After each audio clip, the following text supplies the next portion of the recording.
Esse é um cálculo que eu faço, e agora eu vou começar a fazer sempre que tiver inflação, para mostrar onde que bateu mais forte a inflação. Se foi quando a gente faz as compras no açougue, se é quando a gente faz as compras na feira, o boleto, ou seja, a mensalidade da escola dos filhos, o plano de saúde, o nosso streaming que a gente paga, TV a cabo, aluguel e tudo mais.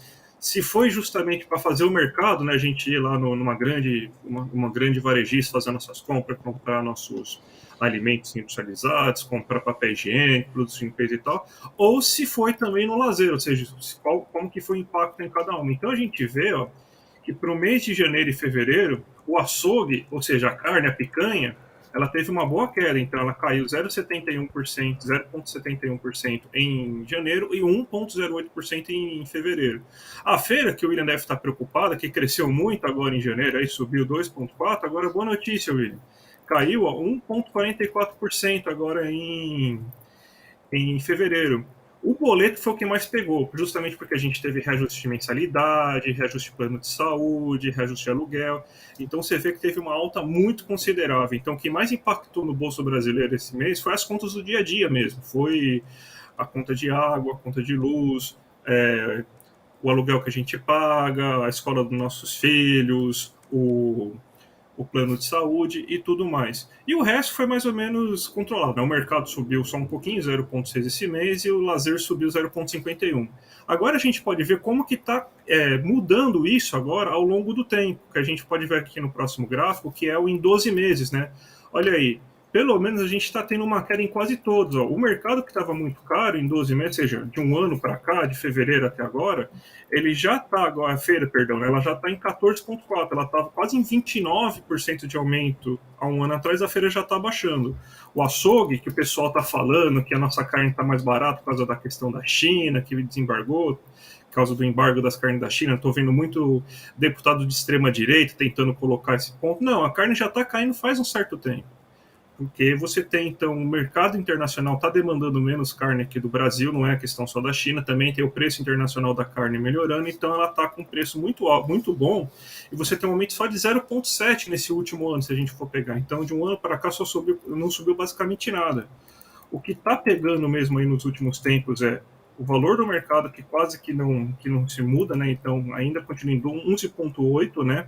O mercado, as nossas compras de mercado, e o lazer que também está em 7,6. Então, esses são os grandes problemas. O brasileiro está tendo dificuldade de fazer o seu mercado, a feira continua alta, mesmo tendo essa queda, né?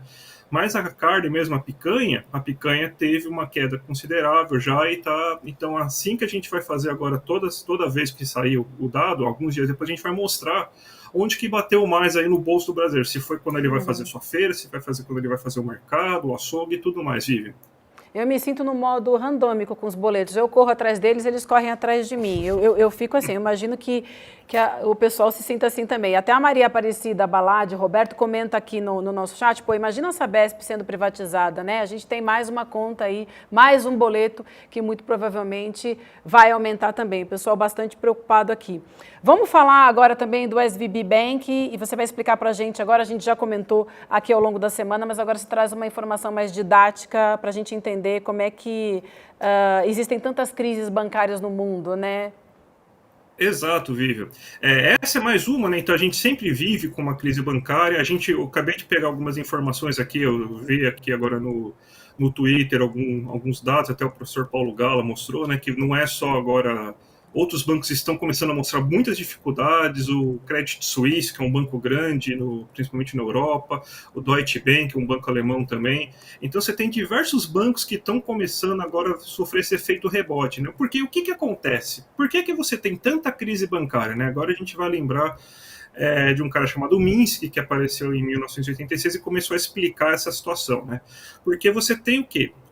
A figura do Banco Central hoje ela se tornou quase que uma salvaguarda do setor financeiro. Então, os bancos, a partir do momento que o Banco Central fala, não, a gente vai socorrer vocês para evitar que, se vocês fizerem besteira, os clientes não sofram.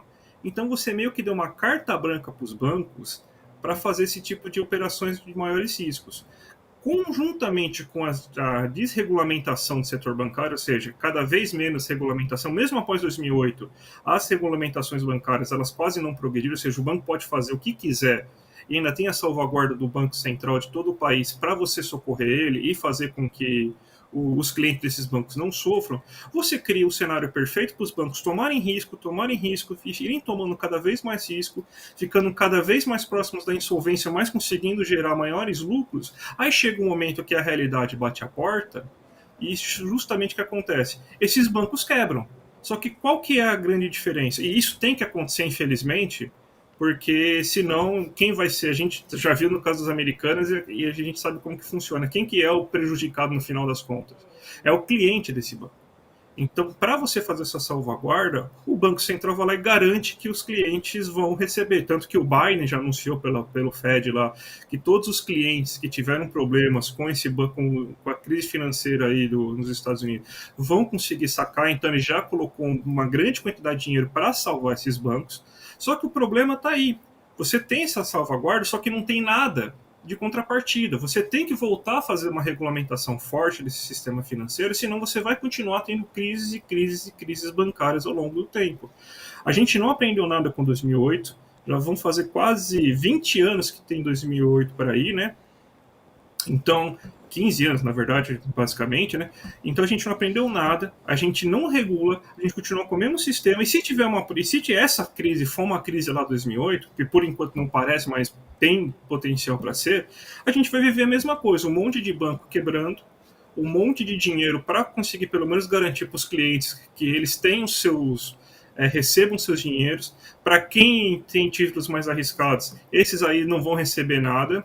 E não vai acontecer nada com isso, vai continuar o lobby bancário, evitando, inclusive, regulamentações mais pesadas, e a gente fica na espera da próxima crise bancária. Então é preciso uma regulamentação bem maior, uma regulamentação bem mais elevada do sistema bancário, principalmente nos Estados Unidos, para que você não tenha isso. Então, a própria sistema, a própria forma com que o sistema bancário, o sistema financeiro dos Estados Unidos é elevada, e o mundo inteiro, inclusive, faz com que você tenha isso e acaba se passando ileso, né, o sistema bancário, e vai ser um tombo, vai levar um puxão de orelha, mas daqui a 1 ano, 2 anos, todo mundo esqueceu e vai continuar agindo dessa mesma forma.